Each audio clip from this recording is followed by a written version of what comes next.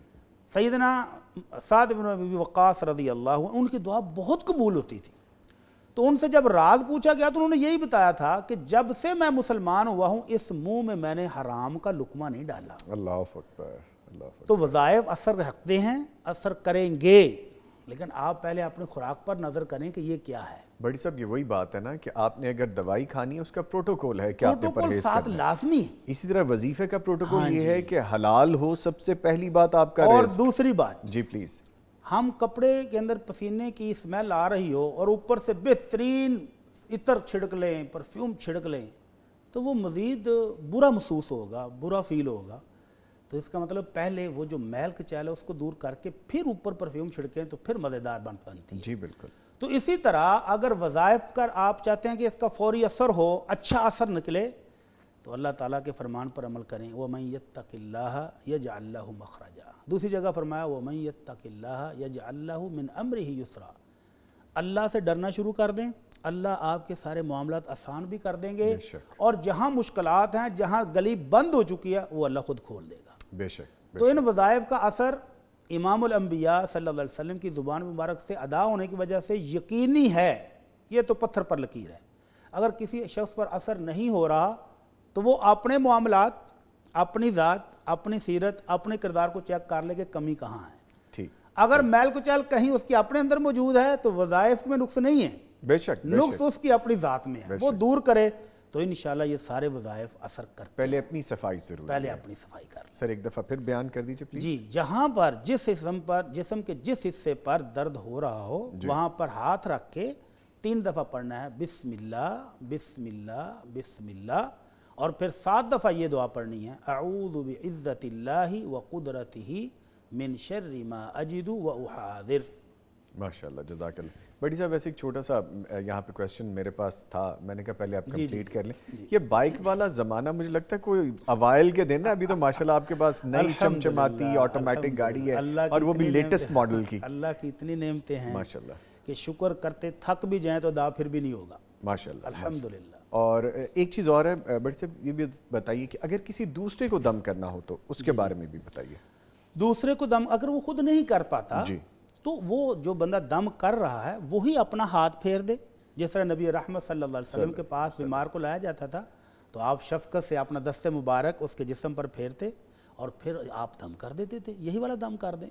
آیت الکرسی پڑھ کے، سورہ فاتحہ پڑھ کے، آخری صورتیں پڑھ کے دم کر دے تو مریض کو انشاءاللہ شفا ملتی ہے۔ اب یہ پڑھنے والے کا اپنا عمل، اس کا کردار، اس کی سیرت یہ کاؤنٹ کرے گی۔ یہ بھی با کردار ہونا ضروری ہے۔ آپ نے کہا کہ دوسرے کو اگر کرنا ہو دم تو کیا بولنا چاہیے؟ اذهب الباس رب الناس واشف انت الشافی لا شفاء الا شفاءک شفاء لا یغادر سقما۔ نبی کریم صلی اللہ علیہ وسلم گھر میں افراد میں سے کوئی فرد بھی بیمار ہو جاتا تو آپ اس کو یہ دم بھی کیا کرتے تھے. ماشاءاللہ. یعنی آج برکت یہ ہوئی بھٹی صاحب کہ ایک وظیفے کے سیگمنٹ میں ہاں جی ہم نے دو وظائف بتا دیے. ہاں جی ماشاءاللہ. اللہ تعالیٰ آپ کو اللہ قبول فرما لے آمین اور ناظرین کو اس پر عمل کرنے کی توفیق عطا فرمائے. ٹھیک ہے, آج کی شخصیت شامل کرتے ہیں جی. اور آج کی جو شخصیت ہے ہمارے پاس حضرت جابر بن عبداللہ رضی اللہ عنہما. ان کا پیکج دیکھتے ہیں پھر واپس آتے ہیں. سیدنا جابر بن عبداللہ رضی اللہ تعالی عنہ غزوہ خندق کے موقع پر خندق کھودنے کے دوران ایک موقع پر سخت چٹان آ گئی. رسول کریم صلی اللہ علیہ وسلم نے خود آگے بڑھ کر اسے ضرب لگائی تو چٹان پاش پاش ہو گئی. اس دوران آپ صلی اللہ علیہ وسلم کا کپڑا ہٹا تو ایک شخص نے آپ صلی اللہ علیہ وسلم کے پیٹ پر بھوک کی شدت کی وجہ سے 2 پتھر بندھے ہوئے دیکھ لیے. آپ صلی اللہ علیہ وسلم کی یہ حالت اسے برداشت نہ ہوئی اور وہ ضروری کام کی اجازت لے کر گھر چلا گیا. گھر جا کر اس نے کھانے کا انتظام کیا اور خاموشی سے تنہا رسول کریم صلی اللہ علیہ وسلم کو بلانے آ گیا. آپ صلی اللہ علیہ وسلم نے سنا تو سب کام کرنے والے صحابہ کو کھانے کی دعوت دے دی. میزبان سخت پریشان ہوئے کیونکہ کھانا ہرگز 2-3 افراد سے زیادہ کے لیے نہیں تھا. لیکن معجزہ ہوا اور تھوڑا کھانا سبھی صحابہ کو کفایت کر گیا.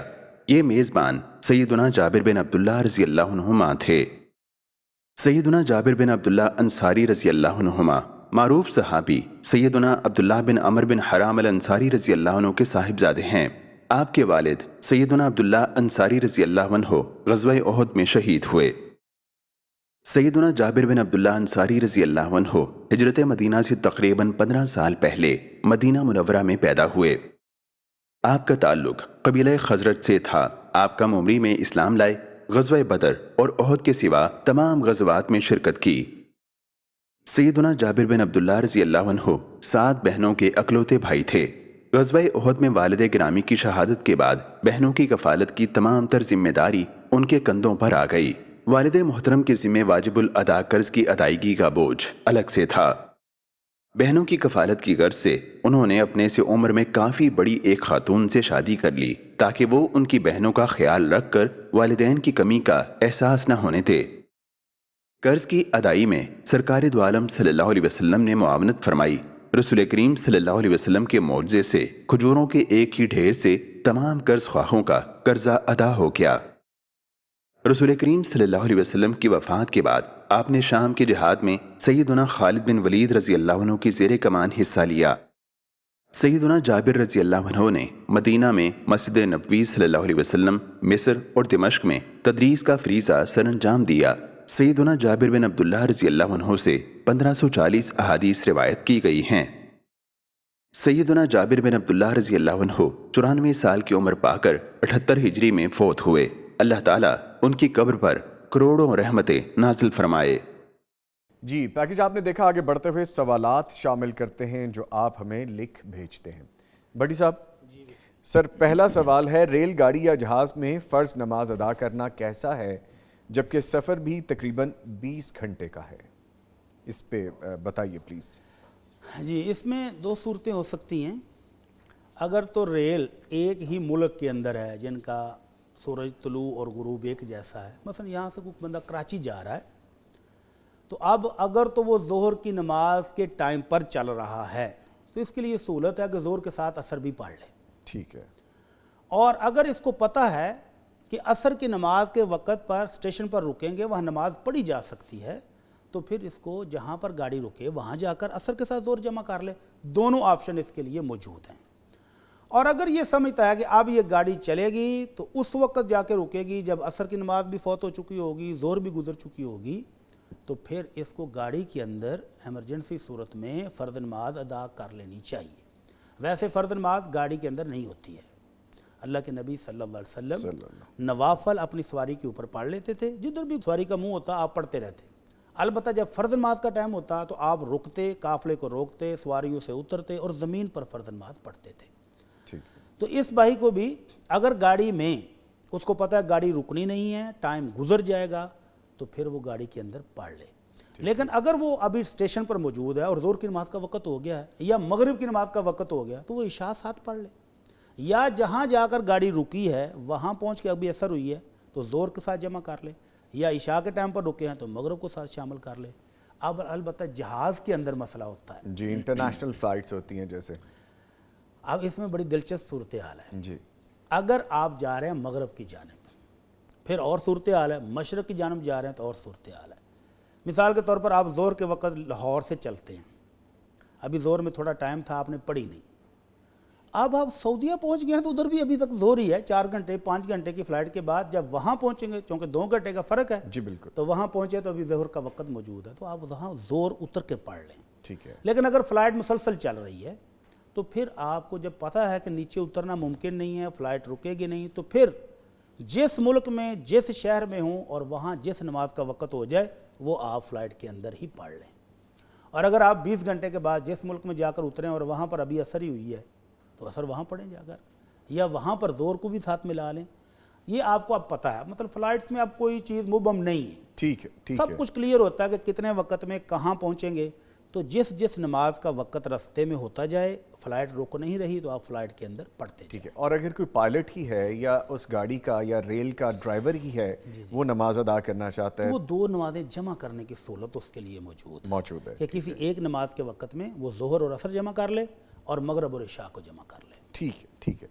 اگلا سوال ہے سر کہ ایک شخص 2 نمبر طریقے سے پیسہ بناتا ہے، پھر وہ ہمیں اپنے ہاں کسی دعوت یا شادی پہ بلاتا ہے، تو کیا اس کے گھر سے مہمان کھانا کھا سکتا ہے؟ اور وہ اگر کوئی گفٹ دے تو کیا وہ بھی قبول کیا جا سکتا ہے؟ اس سے ملتا جلتا ایک سوال ہم پہلے بھی بتا جی. چکے ہیں کہ حرام کمانا اور حرام کھانا یہ شریعت میں منع ہے، اس میں تو کوئی شک نہیں. البتہ جو شخص کما رہا ہے گناہ اس کو ہے، اس کے جو بچے ہیں، جو بیوی ہے، وہ بھی اس کی اس حرام کمائی سے کھائیں گے تو ان کے لیے غلط نہیں ہوگا، کیونکہ ان کے ذمے ہیں ان کی سب کی پرورش. اب جو مہمان گئے ہیں، جو دعوت پر بلائے ہوئے لوگ ہیں، جو رشتہ دار ہیں، اب وہ بھی جائیں تو ان کے لیے اس کے گھر سے کھانا کھانا، گفٹ لینا، اس میں ان کے لیے کوئی قباحت نہیں ہے. البتہ تقوی کا تقاضا یہ ہے کہ اس بھائی کو سمجھایا جائے، اور یہ یقیناً اثر ہوتا ہے جب آپ تنہائی میں علیحدہ کر کے اس کو پیار سے سمجھائیں نا کہ تم یہ کاروبار غلط کر رہے ہو، تمہارے بیوی بچوں کو تم حرام کھلا رہے ہو، تو وہ سمجھتا ہے، وہ مانتا ہے، اپنی اصلاح کرنے کی کوشش کرتا ہے. اگر ایسا کو ہو تو اس کے ساتھ تعلق بالکل نہیں ختم کرنا چاہیے. اس کی دعوت میں جائیں، گفٹ دیں، گفٹ لیں، اور ساتھ ساتھ اس کی اصلاح کرنے کی کوشش کرتے رہیں. لیکن بعض دفعہ الٹ بھی ہو جاتا ہے. بعض وہ کہتے ہو بیٹھ جا، تو اتنا عاجی، مجھے پتہ ہے تیرے ماضی کا، تیرے حال کا، تو نے کہاں سے دولت کمائی ہو، چل تو جا، میرے معاملات کے ساتھ تیرا کیا تعلق ہے، کھانی روٹی تو کھانی تو جا. بلکہ وہ الٹ ہو جاتا ہے، ہائپر ہو جاتا ہے، وہ دوسروں کو بھی بتانا شروع کر دیتا ہے. تو ایسے شخص کو اگنور کرنا چاہیے، اس کی دعوت پر نہ جائیں، تاکہ اس کو تھوڑی سی سوچنے کا موقع ملے کہ یہ میرے عزیز و اقارب، یہ میرے دوست میرے گھر میں نہیں آ رہے تو کیوں نہیں آ رہے. اس کو احساس دلانا مقصود ہو تو پھر تھوڑا سا پیچھے ہٹ جائیں، گفٹ نہ لیں، نہ دیں. لیکن اگر اس کو سدھارنے کا، اصلاح کرنے کا موقع موجود ہے تو پھر اسلام کہتا ہے الدین النصیحہ، دین تو ہے ہی خیر خواہی کا نام. وہ حرام کما کے اپنی آخرت برباد کر رہا ہے تو اس کو سمجھانے کی بھرپور کوشش کرنی چاہیے. ٹھیک ہے سر. اگلا سوال ہے، میری نانی کی وصیت تھی کہ ان کی جائیداد کے 5 حصے ہوں، 4 حصے ان کی اولاد میں تقسیم ہوں، جبکہ 5واں حصہ کسی مسجد یا مدرسے کو دیا جائے. اب ان کی اولاد نے جائیداد کے 4 حصے کیے ہیں اور کہا ہے کہ 5واں حصہ جتنا بنتا ہے ہم سب اپنی اپنی طرف سے دے دیں گے. میری امی چاہتی ہیں کہ وہ اپنی طرف کا 5واں حصہ اپنی غریب بیٹی کو دے دیں، کیا ایسا ممکن ہے؟ اللہ اکبر. نامی صاحب، اس میں ایک تو ہے وصیت. جی. نانی جان نے جو وصیت کی وہ انہوں نے شریعت کے مطابق ٹھیک کیا ہے. اپنی جائیداد میں سے وہ 1/3 تک کر سکتی تھیں، جبکہ انہوں نے 1/3 سے بہت کم 5ویں حصے کی وصیت کی ہے، تو وہ جائز ہے. اب اللہ رب العزت فرماتے ہیں کہ جس نے اس وصیت نامے کو تبدیل کیا فَإِنَّمَا اسْمُهُ عَلَى الَّذِينَ يُبَدِّلُونَهُ، جو اس وصیت میں ہیرا پھیری کریں گے، ڈاکومنٹس تبدیل کریں گے، گناہ سارا ان کو ہے. تو اب یہ جو بچوں نے اماں جی کا حصہ نکالے بغیر، جو انہوں نے کہا تھا کہ کسی رفاہی کام میں، کسی مسجد میں، کسی مدرسے میں دیں، وہ نہیں نکالا تو یہ سب گنہگار ہیں. پہلی بات تو یہ، ان کو سب سے پہلے وہ نکالنا چاہیے تھا. انہوں نے بانٹ لیا ہے. اب اگر ان کو احساس ہو گیا ہے کہ ہمیں وہ اماں جی کا حصہ جتنا جتنا بنتا ہے ہر فرد اپنے اپنے حصے میں سے وہ نکالے، تو ان کو فوری نکالنا چاہیے. لیکن اس کے بعد جو سوال ہے کہ ایک ان میں سے جو خاتون ہے وہ اپنی غریب بیٹی کو دینا چاہتی ہیں، تو یہ ٹوٹلی غلط ہے. نہیں ہو سکتا، نہیں یہ دے نہیں ہو سکتی. سکتا. ٹھیک ہے. لیکن اس کے ساتھ ساتھ ایک عجیب احساس مجھے ہو رہا ہے، جب سے یہ سوال میں نے سنا مجھے عجیب احساس ہو رہا ہے کہ اگر والدین کے پاس جائیداد موجود ہے، وہ امیر شمار ہوتے ہیں، تو بیٹی کو غریب کہتے ہوئے ماں کے دل کو کچھ کسک نہیں پڑتی؟ یہ کیسے والدین ہیں کہ وہ خود صاحب جائیداد ہیں اور بیٹی غریب ہے؟ تو اس کو وہ حصہ دینا چاہتے ہیں جو اماں جی نانی جان وصیت کر گئی تھی، تو وہ اپنے حصے سے کیوں نہیں دے دیتے؟ والدین تو بڑی شفقت کرتے ہیں، تو ان والدین کو بیٹی کو غریب نہیں کہنا چاہیے، بیٹی کو اس طرح خوشحال کرنا چاہیے اگر ان کے پاس جائیداد ہے کہ وہ بیٹی دوسروں کی مدد کرتی ہوئی نظر آئے، والدین کے پاس آئے تو وہ بھی خوشحال ہو۔ تو نانی کا حصہ اس کو نہیں دینا چاہیے، وہ نانی نے جہاں وصیت کی تھی وہاں دیں، اور جو ان کی والدہ کو خود اپنا حصہ ملا وہ بے شک سارے کا سارا اٹھا کے بیٹی کو دے دیں، اور ایسی بیٹی جو ان کی نظر میں ضرورت مند ہے اس کی بہرحال مدد کرنی چاہیے۔ ٹھیک ہے بھٹی صاحب، آگے سوال ہے، آپ نے سن کے یہ نہیں کہنا کہ شاید میں کوئی چیز پوچھ رہا ہوں آپ سے، یہ سوال ہے کہ میرے 3-4 مکان ہیں، یہ سوال ہے بھٹی صاحب، جی اور جن کے کرائے پر میرا گزر بسر ہے، میں سال بعد اس کرائے سے حاصل شدہ رقم پر زکوٰۃ بھی دیتا ہوں۔ اب میں نے کسی اچھی جگہ مکان خریدنے کے لیے ان مکانوں کو بیچ دیا ہے اور نیا مکان بھی کرائے پر چڑھانے کی غرض سے خرید رہا ہوں۔ سوال یہ ہے کہ ان مکانوں کو بیچ کر جو رقم میرے ہاتھ آئی ہے، اب کیا مجھے اس پر بھی زکوٰۃ دینا ہوگی؟ ہاں جی، ماشاءاللہ ان کا جذبہ بھی اچھا ہے، سوچ بھی اچھی ہے، اور اللہ سے ڈرنے والے لگتے ہیں کہ جو باقاعدہ زکوٰۃ دے رہے ہیں، لیکن ان کو میرا خیال ہے کہ زکوٰۃ کا مسئلہ صحیح طرح سمجھ نہیں آ پایا۔ اللہ تعالیٰ نے زکوٰۃ آپ کی ارننگ پر نہیں رکھی ہے کہ جو شخص جتنا کمائے اس میں سے 2.5% دے، نہیں، ایسا نہیں ہے، بلکہ یہ اللہ کا خاص فضل و کرم، اس کی شفقت، اس کی مہربانی ہے کہ اس نے سیونگ پر زکوٰۃ رکھی ہے۔ آپ ماہانہ لاکھوں نہیں کروڑوں روپے کماتے ہیں اور آپ کا وہ خرچ ہو رہا ہے، اور سال کے بعد آپ کے پاس ارننگ کچھ بھی نہیں ہے تو زکوٰۃ نہیں ہے، سیونگ کچھ نہیں ہے تو زکوٰۃ بھی نہیں ہے۔ اور آپ تھوڑا سا کماتے ہیں اور اس میں سے تھوڑا تھوڑا سیو کر رہے ہیں، اور سال کے بعد سال گزر گیا ہے اور بینک میں آپ کے پاس، پچھلے سال گورنمنٹ نے 48,000 روپے نصاب نکالا تھا چاندی کے حساب سے، آپ کے پاس 50,000 پڑے ہی رہے ہیں، پورا سال خرچ ہی نہیں ہوئے، اس کا مطلب آپ کی ضرورت سے وہ زائد تھے۔ تو اللہ تعالیٰ نے یہ جو ضرورت سے زائد سیو پڑا رہا، سال پورا پڑا رہا، اس پر 2.5% زکوٰۃ، اتنا سا حصہ کہا کہ غریبوں کو دے دو، اس سے برکت آئے گی۔ تو یہ جو بھائی ہر مہینے کرایہ آتا ہے اور اس میں سے زکوٰۃ دیتے ہیں، تو یہ زکوٰۃ اس طرح نہیں ہے۔ ہاں، اگر وہ کرایہ جو 3-4 مکانوں کا آتا ہے وہ اپنی ضروریات پر بھی خرچ کر رہے ہیں اور تھوڑی بہت سیونگ بینک میں پڑی رہتی ہے، اور سال کے بعد دیکھتے ہیں تو وہ 50,000 یا اس سے زیادہ پڑی ہے، تو پھر اس پر زکوٰۃ دیں۔ اور اگر وہ ساتھ ساتھ، جیسے وہ کہتے ہیں میرے اپنے ذاتی ضروریات پوری ہو رہی ہیں، ادھر سے مکان کا کرایہ پکڑا، ادھر وہ خرچ ہو گیا گھر پر، تو کوئی کرایہ نہیں ہے، کوئی زکوٰۃ اس پر نہیں ہے۔ اب انہوں نے وہ بیچ دیے ہیں، اب انہوں نے نیا مکان خریدنا ہے، اب یہ جو بیچنے کے بعد رقم ہے، اگر یہ بینک میں سال پڑی رہے، مثلا جنوری میں انہوں نے 3 مکان بیچے اور اگلی جنوری تک وہ نیا مکان نہیں خرید سکے اور وہ بینک میں پیسے پڑے ہوئے ہیں، تو اب ان پر زکوٰۃ ہے۔ اور اگر انہوں نے اگلی جنوری آنے سے پہلے مکان خرید لیا، وہ پیسے خرچ ہو گئے، تو زکوٰۃ پھر کوئی نہیں ہے۔ ٹھیک ہے، اب وہ نئے مکان پر جو کرایہ آئے گا اس کی پھر صورتحال وہی ہے ٹھیک کہ ہے، اگر تو وہ ذاتی ضروریات میں خرچ ہو جاتی ہے تو زکوٰۃ نہیں ہے، اور اگر وہ سیونگ میں پڑے رہیں پیسے اور سال بھر پڑے رہیں تو سال کے بعد اس پر زکوٰۃ ہوگی۔ سر آگے کویسچن ہے، ویسے یہ ہم ابھی ڈسکس کر چکے ہیں لیکن چھوٹا سا اس کا بھی جواب دے دیتے ہیں۔ میں ایک ڈرائیور ہوں، روزانہ 140 کلومیٹر کی ڈرائیو پہ نکلتا ہوں، کیا میں ظہر، عصر اور مغرب عشاء کی نمازوں کو جمع کر سکتا ہوں؟ کیونکہ کراچی جیسے شہر میں ٹریفک جب جیم ہوتا ہے تو نمازوں کے ضائع ہونے کا اندیشہ ہوتا ہے۔ اس میں یہ جو آخری جملہ ہے نا، جی اس نے مجھے تھوڑا سا ڈاؤٹ میں ڈال دیا، وگرنہ تو ان کا مسئلہ بہت کلیئر تھا۔ جی صحیح مسئلہ یہ ہے کہ اگر آپ اپنے شہر کی حدود سے باہر 22 کلومیٹر یا 23 کلومیٹر یہ دور چلے جاتے ہیں، اتنا سفر آپ کا ہے، تو آپ نماز قصر کر سکتے ہیں۔ ٹھیک ہے، کچھ فقہائے کرام کے نزدیک 82 یا 83 کلومیٹر اتنا سفر آپ کریں تو پھر قصر ہو، بٹ وہ شہر سے باہر ہے۔ شہر سے باہر کی بات جی ہو رہی ہے۔ جی اور کچھ فقہا ماشاءاللہ ایسے بھی ہیں جنہوں نے کہا کہ نہیں، اللہ کے نبی صلی اللہ علیہ وسلم کا کوئی فرمان موجود نہیں ہے، بس آپ کے سفر ہیں۔ کسی نے اس سفر کو دیکھا کہ یہ 9 میل تھا، کسی نے اس سفر کو دیکھا یہ اتنے میل تھا، تو اس سے اندازے لگائے ہیں کہ اتنا سفر ہو۔ وہ کہتے ہیں نہیں، لمٹ کوئی نہیں ہے، جب آپ سفر کو سفر کہیں گے وہ چھوٹا ہو یا بڑا آپ قصر کر سکتے ہیں. ٹھیک ہے. لیکن وہ احتیاط اسی میں ہے کہ اگر آپ اپنے شہر کی حدود سے 22-23 کلومیٹر باہر نکل جائیں تو آپ قصر کر سکتے ہیں. لیکن یہ جو کراچی کی بات کی ہے نا تو مجھے وہ ذہن میں آ رہا ہے جی کہ ماشاءاللہ کراچی شہر اتنا لمبا ہے کہ آپ گھر سے نکلیں اور ایک کونے کے طرف جائیں کراچی کے باہر تو یہ 60-70 کلومیٹر بن جاتا ہے. جی ادھر سے واپس آئیں تو یہ 140 ہو گیا. تو کہیں ان کی مراد یہ تو نہیں ہے کہ شہر کے اندر 140 کلومیٹر وہ سفر کرتے ہیں. ویسے سوال سے یہی لگ رہا ہے بھٹی صاحب.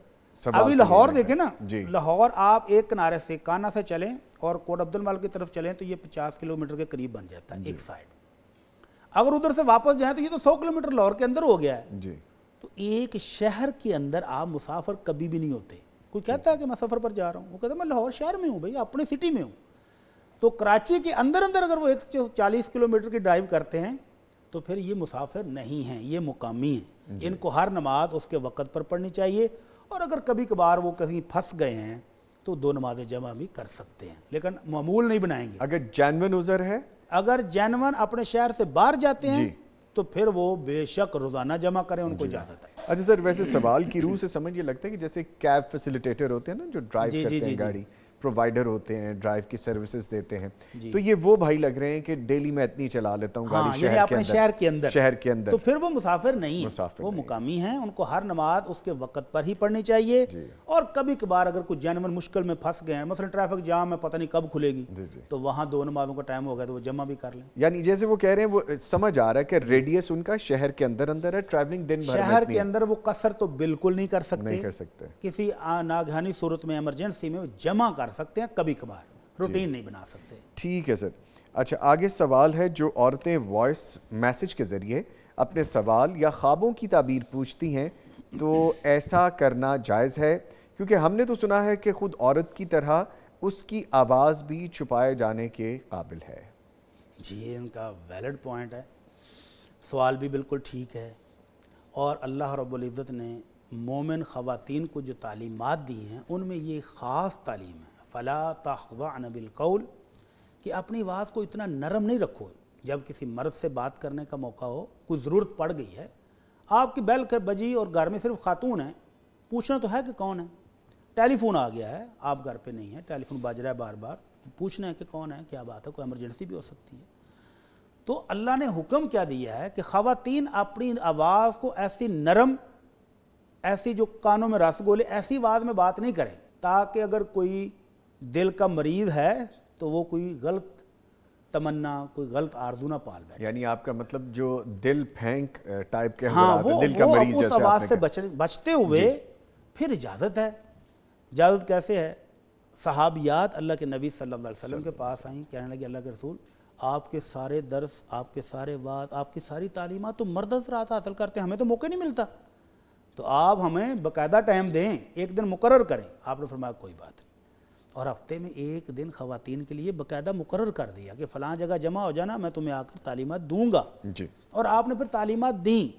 اور صحابیات بھی جب بھی کوئی مسئلہ ہوتا, گھر میں مسئلہ ہوا کہ اللہ کے نبی نے زکوٰۃ دینے کا حکم دیا ہے, تو عبداللہ ابن مسعود رضی اللہ عنہ کی بیوی کہنے لگی میرے پاس بھی کچھ زیور ہے, تو اللہ کے نبی نے کہا زکوٰۃ دو تو میں بھی دے دوں.